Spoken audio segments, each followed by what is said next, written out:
د اوږدې مودې راهیسې یو ښار و چې خلک یې له الله پرته نورو ته عبادت کول. دوی بوتانو ته سجدې کول او دوی یې خدایان بلل.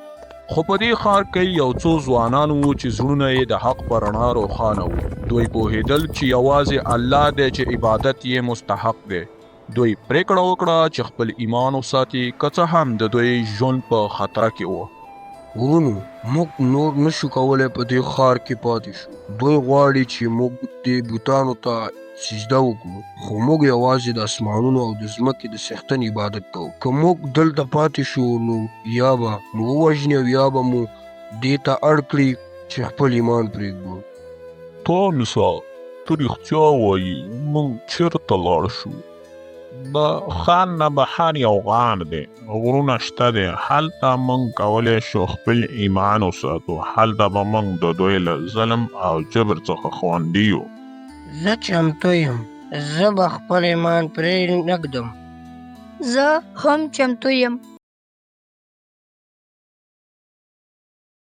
دا د رقیب ښار و. خلک یې د لویو بوتانو عبادت کوو. دوی به د سرو زرو او سپینو زرو بوتانو ته سجدې کولې. یو ظالم پاچا دې ښار باندې حکومت کوو چې هر څوک به یې د خپلو خدایانو عبادت کولو ته اړ کوو. که څه هم که چا انکار کوو نو هغه به وژل کېده یا بندي کېده. ای خلکو، دا زموږ خدایان دي. دوی موږ ته باران راکوي، دوی موږ ته برکت راکوي. دوی ته سجدې وکړئ او قرباني ورکړئ. څوک چې د دوی عبادت نه کوي هغه زموږ دښمن دی. وګورئ دوی څنګه د الله پرته نور ته سجده کوي. دوی هیر کړي دي چې یوازې الله دی چې عبادت یې مستحق دی. موږ باید د دوی سره مخالفت وکړو. موږ باید دوی ته وښایو چې دا بوتان بې ضرره دي. دوی نه ویني، نه اوري، نه مرسته کوي.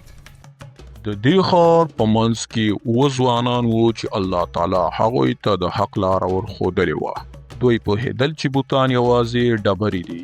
دوی نشي کولی چاته ضرر یا فایده ورسوي. دوی د یو خدای په عبادت کې متحد وو او دوی ته د دوی د ایمان له امله زورونه ورکول کېده.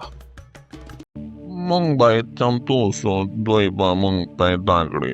ما اورېدلی دی چې پاچا امر کړی چې هر څوک چې د بوتانو عبادت نه کوي هغه باید ووژل شي. موږ د دې لپاره چمتو یو. زموږ رب پوهیږي چې موږ څه کوو. هغه به موږ ته لاره وښایي، خو موږ باید له دې ښار څخه ووځو. موږ چیرته لاړ شو؟ غرونو ته به لاړ شو. هلته یو غار دی، موږ به هلته پټ شو. الله به موږ وساتي. او شپه راغله. ځوانانو پریکړه وکړه چې د خپل ایمان د ساتنې لپاره له خپل ښار او کورنۍ نه وتښتي. دوی پوهېدل چې شاید خپلې کورنۍ بیا ونه ویني، خو دوی د الله لپاره دا قرباني کولو ته چمتو شو. ما خپل پلار او مور پرېښودل، خو زه پوهېږم چې دوی ما بخي. که دوی پوه شي زه د الله لپاره دا کار کوم. موږ به بیا سره وګورو، که الله وغواړي بیا به مو سره یو کړي. ورونو مه ویرېږئ، الله زموږ سره دی. هغه به موږ ته لاره وښایي. راځئ چې خپل رب ته دعا وکړو. ربنا ته زموږ څښتن یې، موږ ته له خپلې خوا نه رحمت راکړه او زموږ د دې کار لپاره موږ ته د نجات لاره وښایه. ځوانانو د شپې په تیاره کې له ښار نه وتښتېدل. سرتېري د دوی په لټه کې وو، خو الله جل جلاله هغوی وساتل. دوی په چوپتیا سره له ښار نه بهر ولاړل او د غرونو خواته یې منډه کړه. سرتېري راځئ، پټ شئ. چټک شئ، موږ باید د سهار نه مخکې غرونو ته ورسېږو. د غرونو لاره سخته وه. ځوانانو سخت سفر وکړ. دوی ډیر ستړي شول، خو هیڅکله یې د الله له رحمت نه ناهیلي پرې نه کړه. دوی پوهېدل چې الله به یې وساتي.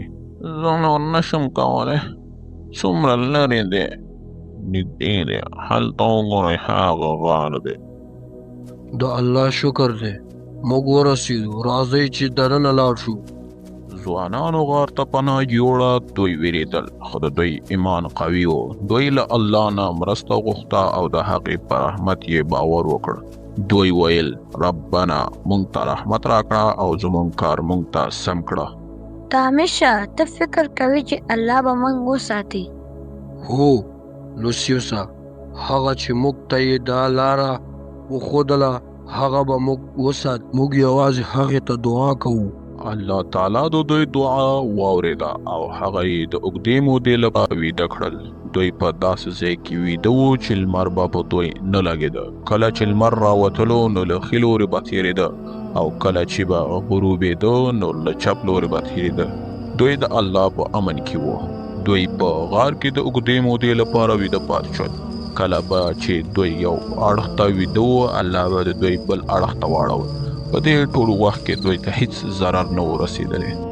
د کلونو لسیزو او پیړیو په تېرېدو سره د ځوانانو کیسه هېره شوه. پاچاهان بدل شو، سلطنتونه راښکته او پورته شول، خو ځوانان د غار دننه په امن کې ویده ول. دوی نه پوهېدل چې څومره وخت تېر شوی و. دوی د الله په اړه اورېدلي وو خو د اصحاب کهف کیسه یې هېره کړې وه. بیا یوه ورځ دوی له خوبه پاڅېدل. دوی سترګې خلاصې کړې او شاوخوا یې وکتل. دوی فکر کوو چې یوازې یوه ورځ تېره شوې وه خو دوی پوهېدل چې څه پېښ شوي دي. موږ څومره وخت ویده پاتې شوي وو؟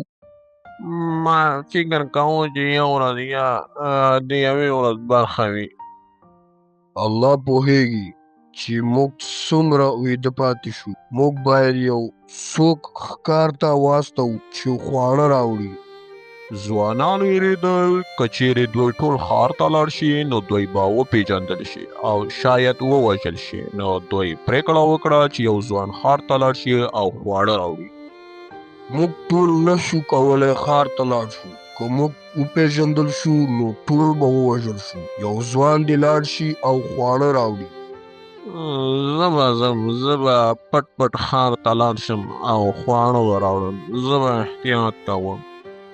ښه، خو محتاط اوسه. که چا پوښتنه وکړه نو ووایه چې ته مسافر یې او ډېر مه ځنډېږه.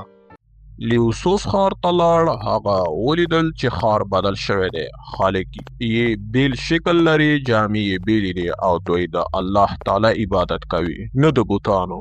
تاسو څوک یاست؟ ستاسو جامې زموږ جامې ته نه دي ورته. تاسو چیرته یاست؟ زه مسافر یم. زه غواړم چې خواړه واخلم. زه دا زړې سکې لرم. دا سکې ډېرې زړې دي. دا له پیړیو مخکې دي. تاسو څوک یاست؟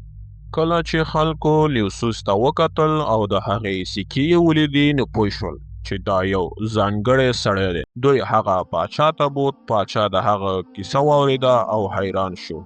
ته رښتیا وایې، ستا ملګري د غار دننه دي. دوی پیړۍ ویده پاتې شوي دي. هو زما پاچا، ما خپل ملګری د غار دننه پرېښودل. موږ پناه غوښته، الله موږ وساتلو. دا نو د الله یوه نښه ده. الله کولی شي مړي ژوندي کړي. دا د قیامت د ورځې یوه نښه ده. پاچا او خلک د غار خوا ته لاړل. دوی غار ته وکتل او د ځوانانو کیسه یې واورېده.